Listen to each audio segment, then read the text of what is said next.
saudando todos vocês, 247, Tereza, Ricardo, Atushi, a academia que está presente aqui. Eu fico muito feliz de toda essa representação, estão sendo todos saudados. Meu colega Dorivaldo, que bom a gente estar junto lá, vice-líder, junto com o Ranolfo, que eu quero saudar pelo seu entusiasmo na defesa aqui, nosso senador. Tchelala, que bom te ouvir também, as referências que já foram feitas aqui. Olha, eu acho que nós vamos consolidando aqui a compreensão de que não há uma dicotomia entre preservar ou fazer exploração. Mas há uma certeza que nós precisamos preservar explorando e explorar preservando. Isso é fundamental. Porque, nesse caso, os extremos de não preservar, não explorar, contra um extremo de só explorar sem a preocupação ambiental, não servem. Então, eu diria que a síntese é essa, explorar com preservação ambiental e ter a preservação ambiental explorando. E aí o Pietro foi campeão hoje de manhã. Eu acho que todos nós nos convencemos de que a fala dele é não explorar, é prejudicar o meio ambiente, porque se o mundo está necessitando, e o Brasil necessita de energia, e ela ainda depende de energia fóssil, e se há uma redução e que o Brasil necessariamente precisa importar, nós vamos estar não trabalhando ambientalmente. Então, portanto, a exploração aqui, com todos os cuidados, ela significa preservar também a Amazônia, o Brasil e assim por diante. Então, o que nós precisamos juntar aqui são vários elementos na ideia da confluência dos trabalhos aqui. Nós precisamos ter a sustentabilidade, nós precisamos trabalhar a autossuficiência energética, nós precisamos trabalhar o crescimento econômico que foi tanto falado aqui com distribuição de renda, porque não adianta crescer e o povo ficar pobre, e a soberania. Esses 4 elementos precisam andar juntos, e é possível andarem juntos. Aqui foi falado muito dos elementos de que o Brasil capitaneia em nível mundial a transição energética. Os dados foram mostrados aqui. O mundo não está em 15% de energia renovável. Não está em 15% de energia renovável. 85% ainda são energias mais poluentes. O Brasil já está chegando à metade, a 50%. E aqui os elementos todos foram citados aqui. O que o Congresso pode ajudar a fazer, Tereza? Nós votamos o Renova Bio, o biodiesel, o bioquerosene, mercado de carbono, energia eólica, energia solar, hidrogênio verde, combustível do futuro. Tudo isso já foi colocado aqui, mas tem um elemento importante também que o Brasil está fazendo na gestão agora do presidente Lula, é diminuir o desmatamento. É pensarmos numa produção de descarbonização na nossa produção agrícola. Esses são elementos também fundamentais nesse processo de transição energética. E aqui eu queria relembrar, quando nós votamos no Congresso Nacional, a lei que, na verdade, rege o Fundo Social. E aqui eu quero fazer uma lembrança. Foram feitas 2 homenagens muito lindas aqui para a Mari, que foi referência, todo mundo referendou ela por causa das questões ambientais, e esteve junto com o Chico Mendes, que eu tive a honra de ser colega dele no movimento sindical nos anos 80. Foi feita uma referência muito importante a Hildegard aqui, por causa da votação de hoje, e nós queremos que quem cometeu crime contra a democracia seja punido, e graças à instituição brasileira que está funcionando, vai com certeza condená-los. Mas eu tenho uma outra referência importante para fazer nesse encontro, a Dilma Rousseff. Se a Dilma Rousseff nos representou pelo Brasil no BRICS, no Banco do BRICS, e se a Rússia hoje a coloca como representante no ano em que a Rússia podia colocar de lá alguém, tem uma grande representatividade do Brasil, do Lula e da Dilma. E a Dilma insistia muito no fundo social e no fundo soberano. E o que diz a lei do fundo social? A lei do fundo social diz o seguinte, que os royalties precisam estar para a educação, para a cultura, para esporte, para a saúde pública, para a ciência e tecnologia, meio ambiente, e aqui eu quero entrar um assunto importante, mitigação e adaptação dos impactos e das mudanças climáticas. Aliás, sobre isso eu quero dizer uma coisa para vocês.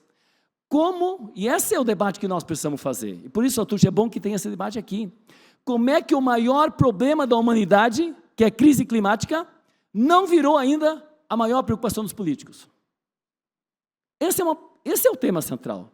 Porque o negacionismo que era contra a saúde, que já foi falado aqui, de uma fase que esperamos que a gente tenha resolvido na história aqui no Brasil, mas o negacionismo climatológico continua presente. Isso também é negar a ciência.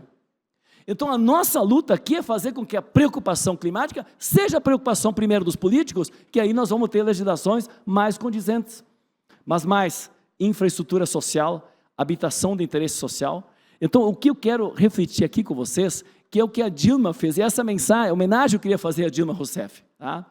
Porque ela trabalhou intensamente pelo Fundo Soberano, quando a Petrobras fez um modelo de partilha na exploração do petróleo.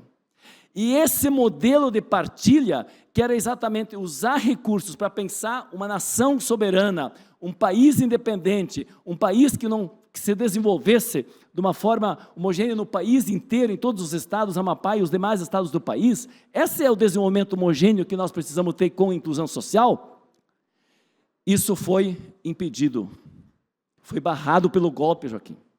E por isso, nós precisamos e poderíamos afirmar hoje que nós estamos em 50% hoje de energias renováveis, nós poderíamos estar muito mais se não tivesse havido o golpe e o afastamento desse projeto que fazia exatamente esse debate aqui no Brasil. E por isso que o debate que nós estamos fazendo aqui, para termos a autorização hoje, por parte do IBAMA, para a pesquisa que a Embrapa faz, que a Petrobras fará. E a Petrobras tem premiação mundial como a melhor empresa no sentido dos cuidados e da preservação. Títulos internacionais.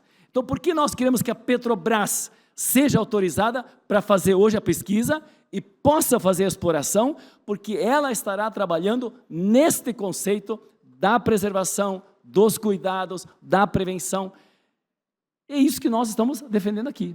Então, a ideia de um fundo social, com essas tarefas, os royalties, e aí eu queria até fazer uma menção sobre isso, e o deputado Rinaldo falou sobre isso. Nós precisamos, é óbvio, que ter uma boa parcela dos royalties nos municípios e nos estados produtores, isso é muito justo, mas é muito importante que a gente tenha a compreensão de este bem finito que está localizado numa região, ele é da nação brasileira. Então, nós precisamos ter uma designação, obviamente, numa quantia importante para os municípios, que são os produtores, os estados produtores, mas o país precisa ter recursos, porque nós precisamos pensar o país, é a nação, é um bem finito da nação, e, portanto, a nação precisa, com fundo social e com fundo soberano, poder se desenvolver mais. E é isso exatamente que nós estamos imaginando nessa disputa, nessa autorização que nós achamos que tem que agilizar, até porque a gente tenha preservação ambiental, desenvolvimento, soberania, autossuficiência energética, que para mim são 5 elementos postos aqui, e hoje, pelos dados que o Pietro apresentou, se nós atrasarmos o estudo, nós estamos cada dia perdendo milhões de reais. É disso que nós estamos falando. Nós precisamos acelerar, porque a estrutura a Petrobras já colocou à disposição.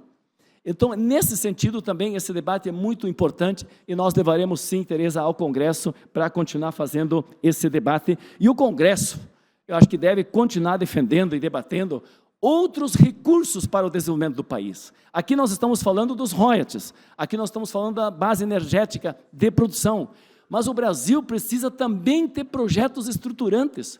E eu me incomodo muito quando no regime presidencialista nós temos um parlamentarismo orçamentário. Hoje tem 49 bilhões para o novo PAC, para mais de 5 mil municípios do país. 49 bilhões. Mas tem 50 bilhões na mão dos deputados e senadores das comissões para projetos que são importantes, mas que não contribuirão estruturalmente para projetos mais fortes para o nosso país. Eu espero que vocês me compreendam. Cada emenda de um parlamentar ela é importante para a sua comunidade local. Mas projetos estruturantes, se com o executivo, já que nós estamos num regime presidencialista plebiscitado pelo povo brasileiro conforme a Constituição, se nós tivéssemos os 100 bilhões na mão do PAC, do executivo, trabalhando com todos os municípios, estados e o país, com certeza poderíamos andar mais longe também. Esse é outro debate importante que a sociedade e o Congresso precisam fazer. E eu concluo, para ficar exatamente dentro do meu tempo, urgência, combinação de vários fatores do Fundo Social, do Fundo Soberano, mas nesses 5 pontos que eu sempre destaco. Nós precisamos autossuficiência energética, nós precisamos sustentabilidade ambiental, nós precisamos crescimento econômico com distribuição de renda e nós precisamos soberania para o nosso país. E tenho certeza que muitos desses recursos ajudarão nesse processo para o nosso país, para o Amapá, para a Amazônia e para o nosso país. Muito obrigado.